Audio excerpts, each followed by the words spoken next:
Exodo chapter 16. At sila'y naglakbay mula sa Elim, at ang buong kapisanan ng mga anak ni Israel ay dumating sa ilang ng Sin, na nasa pagitan ng Elim at Sinai, ng 15 araw ng 2 buwan, pagkatapos na sila'y makaalis sa lupain ng Ehipto. At inupasala ng buong kapisanan ng mga anak ni Israel si Moises at sa Aaron sa ilang.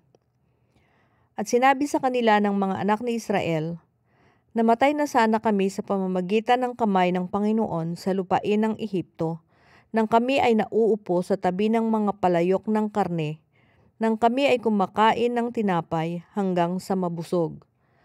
Sapagkat kami ay inyong dinala sa ilang na ito, upang patayin ng gutom ang buong kapisanang ito. Nang magkagayoy, sinabi ng Panginoon kay Moises, narito, kayo'y aking pauulanan ng pagkain mula sa langit, at lalabasin at pupulutin ng bayan araw-araw ang bahagi sa bawat araw, upang aking masubok sila kung sila'y lalakad ng ayon sa aking kautusan o hindi. At mangyayari sa 6 na araw na sila'y maghahanda ng kanilang dala na ibayo ng kanilang pinupulot sa araw-araw. At sinabi ni Moises at ni Aaron sa lahat ng mga anak ni Israel, sa kinahapunan ay inyong malalaman na ang Panginoon ay siyang naglabas sa inyo sa lupain ng Ehipto. At sa kinaumagahan ay inyong makikita ang kaluwalhatian ng Panginoon, sapagkat kaniyang naririnig ang inyong mga pagupasala laban sa Panginoon, at ano kami na inyo kaming inuupasala. At sinabi ni Moises, ito'y mangyayari, pagbibigay ng Panginoon sa inyo sa kinahapunan ng karne na makakain at sa kinaumagahan ng pagkain na makabubusog, sapagkat naririnig ng Panginoon ang inyong mga pag-upasala na inyong inuupasala laban sa Kanya. At ano kami, ang inyong mga pag-upasala ay hindi laban sa amin, kundi laban sa Panginoon. At sinabi ni Moises kay Aaron, sabihin mo sa buong kapisanan ng mga anak ni Israel, lumapit kayo sa harap ng Panginoon, sapagkat kaniyang narinig ang inyong mga pag-upasala. At nangyari pagkapagsalita ni Aaron sa buong kapisanan ng mga anak ni Israel, na sila'y tumingin sa dakong ilang, at narito, ang kaluwalhatian ng Panginoon ay lumitaw sa ulap. At ang Panginoon ay nagsalita kay Moises na sinasabi, aking narinig ang mga pag-upasala ng mga anak ni Israel. Salitain mo sa kanila na iyong sasabihin, sa kinahapunan ay kakain kayo ng karne, at sa kinaumagahan ay magpapakabusog kayo ng tinapay, at inyong makikilala na ako ang Panginoon ninyong Diyos. At nangyari sa kinahapunan na ang mga pugo ay nagsiahon at tinakpan ang kampamento, at sa kinaumagahan ay nalalatag sa paligid ng kampamento ang hamog. At nang paitaas na ang hamog ay nalalatag na narito, sa balat ng ilang ay may munting bagay na mabilog at munti na gaya ng namuong hamog sa ibabaw ng lupa. At nang makita ng mga anak ni Israel ay nangagsausapan, ano ito? Sapagkat hindi nila nalalaman kung ano yaon. At sinabi ni Moises sa kanila, ito ang pagkain na ibinigay ng Panginoon sa inyo upang kanin. Ito ang bagay na iniutos ng Panginoon. Pumulot ang bawat tao ayon sa kanyang kain, 1 omer sa bawat ulo, ayon sa bilang ng inyong mga tao, ang kukunin ng bawat tao para sa mga nasa kanyang tolda. At gayon ginawa ng mga anak ni Israel, at may namulot ng marami at may kaunti. At nang timbangin sa omer, ang namulot ng marami ay walang higit, at ang namulot ng kaunti ay hindi nagkulang. Bawat tao ay pumulot ng ayon sa kanyang kain. At sinabi ni Moises sa kanila, huwag magtira niyaon ang sinuman ng hanggang sa umaga. Gayon may hindi sila nakinig kay Moises, kundi ang iba sa kanila ay nagtira niyaon hanggang sa umaga, at inuod at bumaho at nag-init sa kanila si Moises. At sila'y namumulot tuwing umaga, bawat tao ayon sa kanyang kain, at pagka ang araw ay umiinit na ay natutunaw. At nangyari na nang ika-6 na araw ay pumulot sila ng pagkain na ibayo ang dami, 2 omer sa bawat isa. At lahat ng puno sa kapisanan ay naparoon at nagsaysay kay Moises. At kaniyang sinabi sa kanila, ito ang sinalita ng Panginoon. Bukas ay takdang kapahingahan, banal na sabat sa Panginoon. Ihawin ninyo ang inyong iihawin at lutuin ninyo ang inyong lulutuin. At lahat ng lalabis ay itago ninyo sa ganang inyo na inyong itira hanggang sa kinabukasan.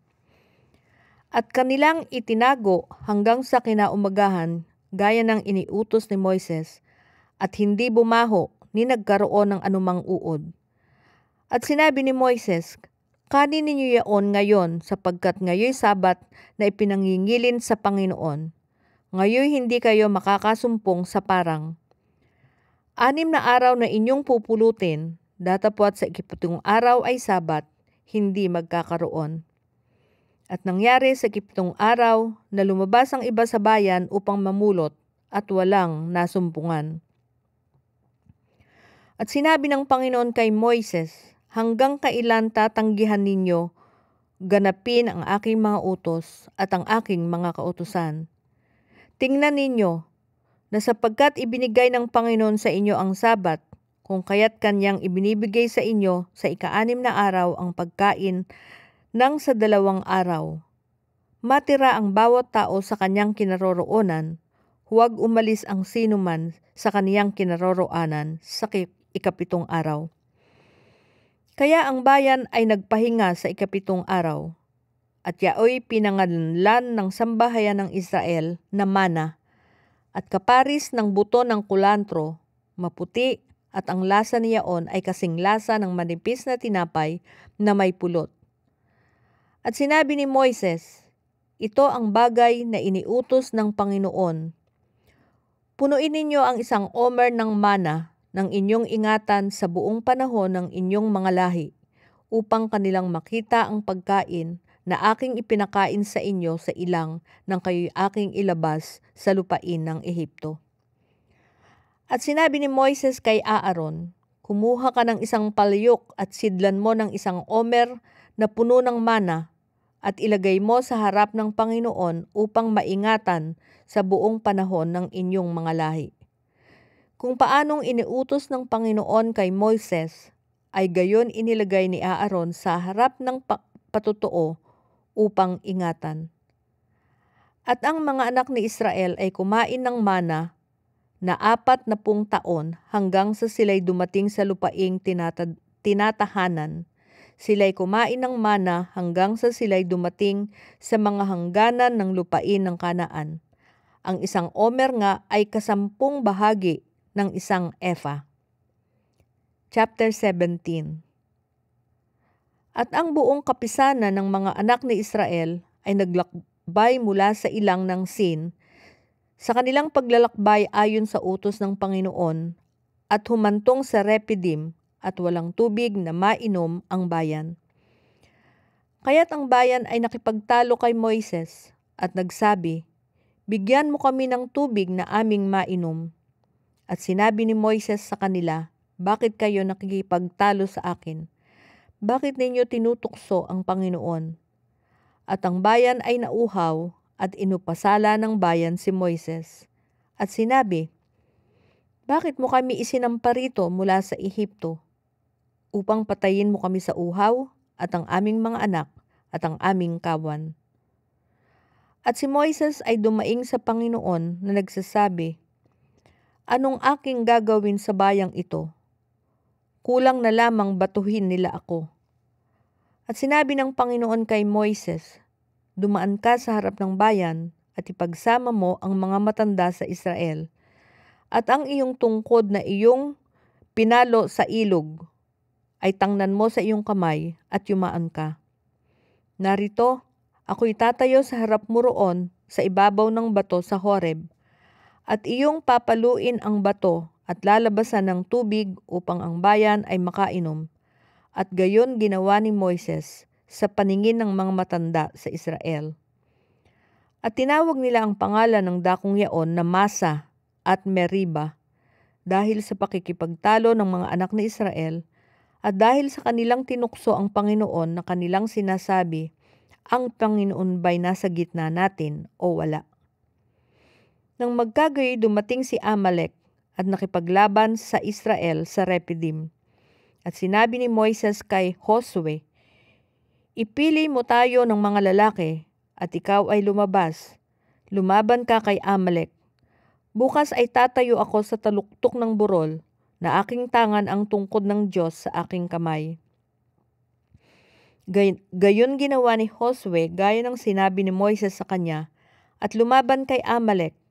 At si Moises, si Aaron at si Hur ay sumampa sa taluktok ng burol. At nangyari pagka itinataas ni Moises ang kaniyang kamay ay nananaig ang Israel. At pagka kanyang ibinababa ang kanyang kamay ay nananaig si Amalek.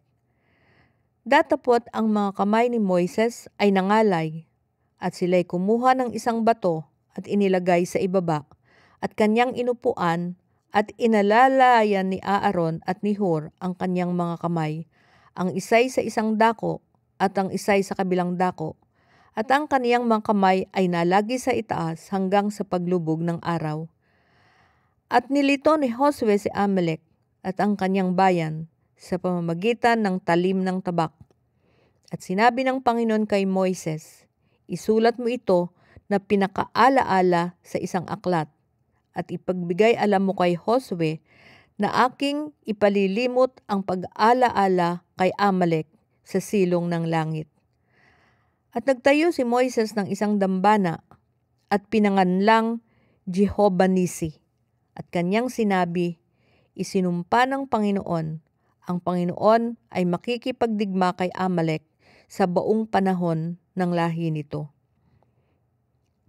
Chapter 18.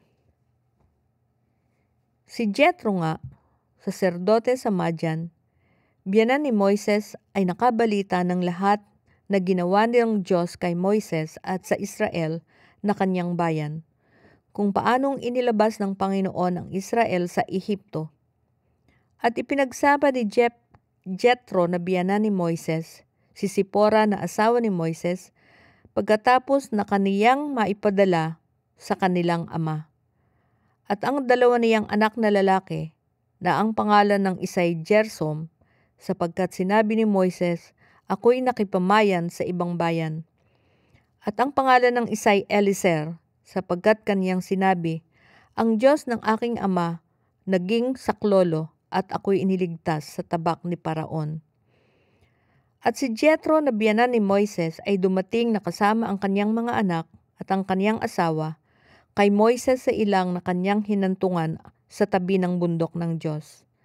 At kanyang ipinasabi kay Moises, akong iyong biyanang si Jethro ay naparito sa iyo at ang iyong asawa at ang kanyang 2 anak na kasama niya. At si Moises ay lumabas na sinalubong ang kanyang biyanan at kanyang niyukuran at hinalikan. At siya'y nagtanungang isa't isa ng kanilang kalagayan at sila'y pumasok sa tolda.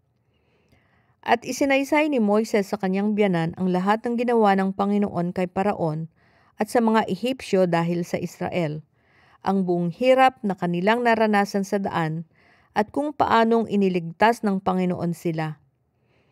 At ikinagalak ni Jethro ang buong kabutihang ginawa ng Panginoon sa Israel, na iniligtas sila sa kamay ng mga Ehipsyo.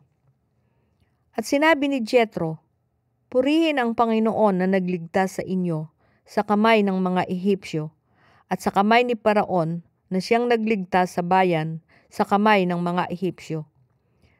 Ngayoy aking natatalastas na ang Panginoon ay lalong dakila kaysa lahat ng mga Diyos. Oo, sa bagay na pinagpalalo ng mga Ehipsyo laban sa mga Hebreyo.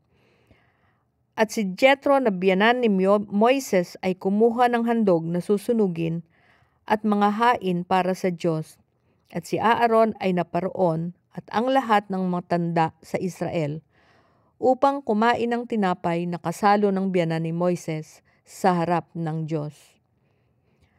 At nangyari kinabukasan na lumuklok si Moises upang hatulan ang bayan, at ang bayan ay tumayo sa palibot ni Moises mula sa umaga hanggang sa hapon.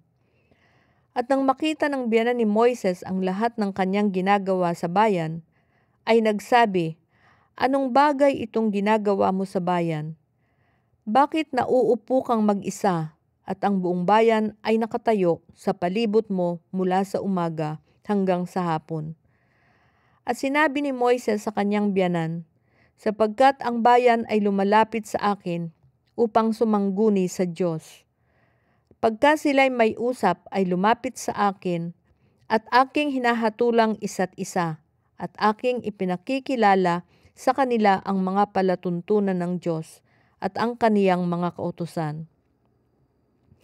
At sinabi ng biyanan ni Moises sa kanya, "Ang bagay na iyong ginagawa ay hindi mabuti. Tunay na ikaw ay manghihina, ikaw at ang bayang ito na nasa iyo. Sapagkat ang bagay ay totoong mabigat sa iyo, hindi mo makakayang mag-isa. Dinggin mo ngayon ang aking tinig, papayuhan kita, at sumaiyo nawa ang Diyos. Ikaw ang magiging tagapag-akay sa bayan sa harap ng Diyos, at dalhin mo ang mga usap sa Diyos. At ituturo mo sa kanila ang mga palatuntunan at ang mga kautusan, at ipakikilala mo sa kanila ang daang nararapat lakaran, at ang gawang kanilang nararapat gawin. Bukod dito'y hahanap ka sa buong bayan ng mga taong bihasa, gaya ng matatakutin sa Diyos, na mga taong mapagpatotoo, na mga napupuot sa kasakiman, at siyang mga ilagay mo sa kanila na magpuno sa mga lilibuhin, magpuno sa mga dadaanin, magpuno sa mga lilimampuin, at magpuno sa mga sasangpuin. At pahatulan mo sa kanila ang bayan sa buong panahon, at mangyayari na bawat malaking usap ay dadalhin nila sa iyo. Datapwat bawat munting usap ay sila-sila ang maghahatulan. Sa ganyan ay magiging magaan sa iyo at magpapasan silang katulong mo. Kung gagawin mo ang bagay na ito at iuutos sa iyong ganyan ng Diyos, ay iyong ngang mababata at ang buong bayan namang ito ay uuwing payapa." Sa gayon ay dininig ni Moises ang kanyang biyanan at ginawang lahat yaong sinabi. At pumili si Moises ng mga lalaking bihasa sa buong Israel at ginawa niyang pangulo sa bayan ng mga puno ng lilibuhin, mga puno ng dadaanin, mga puno ng lilimangpuin, at mga puno ng sasampuin, at kanilang hinatulan ang bayan sa buong panahon. Ang mabibigat na usap ay kanilang dinadala kay Moises, datapwat bawat munting usap ay sila-sila ang naghahatulan. At tinulutan ni Moises ang kanyang biyanan na magpaalam at siya ay umuwi sa sariling lupain. Chapter 19. Sa 3 buwan, pagkatapos na ang mga anak ni Israel ay makaalis sa lupain ng Ehipto, ay dumating sila ng araw ding yaon sa ilang ng Sinai. At nang sila'y umalis sa Refidim at dumating sa ilang ng Sinai, ay humantong sila sa ilang at dooy humantong ang Israel sa harap ng bundok. At si Moises ay lumapit sa Diyos at tinawag ng Panginoon siya mula sa bundok na sinasabi, "Ganito mo sasabihin sa sambahayan ni Jacob at sasaysayin sa mga anak ni Israel, inyong nakita ang aking ginawa sa mga Ehipsyo, at kung paanong dinala ko kayo sa mga pakpak ng agila at kayo'y inalapit ko sa akin din. Kaya't ngayon, kung tunay na inyong susundin ang aking tinig at iingatan ang aking tipan, ay magiging isang tanging kayamanan nga kayo sa akin, na higit sa lahat ng bayan sapagkat ang buong lupa ay akin. At kayo'y magiging isang kaharian ng mga saserdote sa akin, at isang banal na bansa. Ito ang mga salita na inyong sasalitain sa mga anak ni Israel." At dumating si Moises at tinawag ang mga matatanda sa bayan at ipinahayag sa harap nila ang lahat ng salitang ito na iniutos ng Panginoon sa kanya. At ang buong bayan ay sumagot na magkakaisa at nagsabi, "Yaong lahat na sinalita ng Panginoon ay aming gagawin." At ipinagbigay alam ni Moises ang mga salita ng bayan sa Panginoon. At sinabi ng Panginoon kay Moises, "Narito ako'y naparirito sa iyo sa isang salimuot na ulap upang marinig ng bayan pagka ako'y magsasalita sa iyo, at paniwalaan ka rin naman nila magpakailanman." At sinalita ni Moises ang mga salita ng bayan sa Panginoon. At sinabi ng Panginoon kay Moises, "Pumaroon ka sa bayan at papagbanalin mo sila ngayon at bukas at labhan nila ang kanilang mga damit. At humanda sa 3 araw, sapagkat sa 3 araw ay bababa ang Panginoon sa paningin ng buong bayan sa ibabaw ng bundok ng Sinai. At lalagyan mo ng mga hangganan ang bayan sa palibot na iyong sasabihin, mag-ingat kayo na kayo'y huwag sumampa sa bundok o sumalang sa hangganan. Sino mang sumalang sa bundok ay papatayin na walang pagsala. Walang kamay na hihipo sa kanya, kundi siya'y tunay na babatuhin o papanain, maging hayop o tao ay hindi mabubuhay. Pagka ang pakakak ay tumunog ng maluwat, ay sasampa sila sa bundok." At bumaba si Moises sa bayan mula sa bundok, at pinakabanal ang bayan, at sila'y naglaba ng kanilang mga damit. At kaniyang sinabi sa bayan, "Humanda kayo sa 3 araw, huwag kayong sumiping sa babae." At nangyari na 3 araw, ng umaga na kumulog at kumidlat, ay may isang salimuot na ulap sa ibabaw ng bundok. At ang tunog ng pakakak ay napakalakas, at ang buong bayan na nasa kampamento ay nanginig. At inilabas ni Moises ang bayan sa kampamento upang salubungin ang Diyos, at sila'y tumayo sa paanan ng bundok.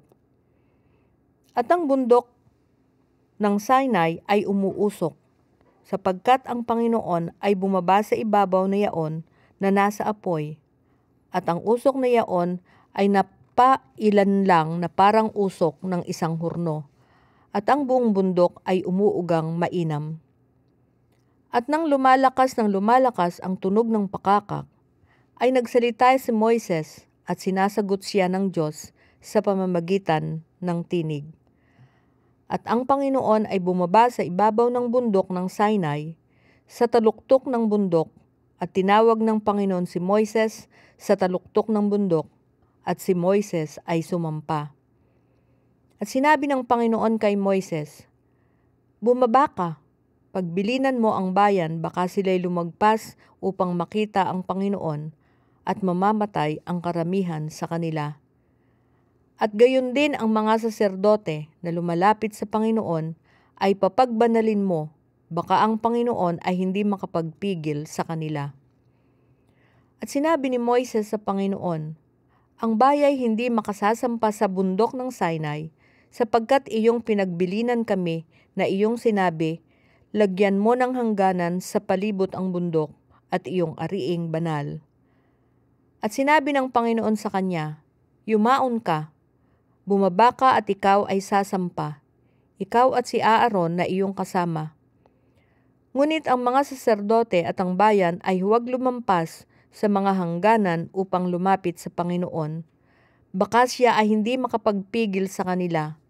Sa gayoy bumaba si Moises sa bayan at isinaysay sa kanila. Chapter 20.